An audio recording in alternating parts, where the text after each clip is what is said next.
Jmenuji se Roman Oubrecht a jako každé úterý se jdu podívat na realizaci našeho projektu Tiskárna Kristiánov do Liberce. Studii projektu jsme zadali architektům Štěpánovi Valouchovi a Jiřímu Počenskému, kteří jsou držiteli několika ocenění za architekturu a stavbu roku. Vítejte v tiskárně Kristiánov. Právě vstupujeme do Bergerova domu. Jehož historie sahá až do roku 1791.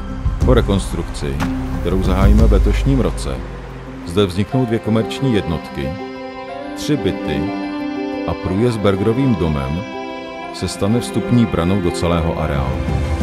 Právě se nacházíme v úspěšně dokončené a kompletně prodané části první etapy. V našem projektu vše řešíme instalací alternativních zdrojů, jako je fotovoltaika a bateriové úložiště. Naším cílem je snížení provozních nákladů až o 50%.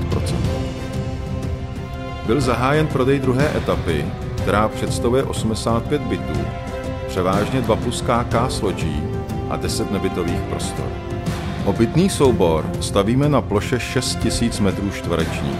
Celkově zde vznikne 161 bytů, 34 nebytových prostor a 204 parkovacích míst. Vaše rozhodnutí je vstupní branou společně sdílet naší vizi.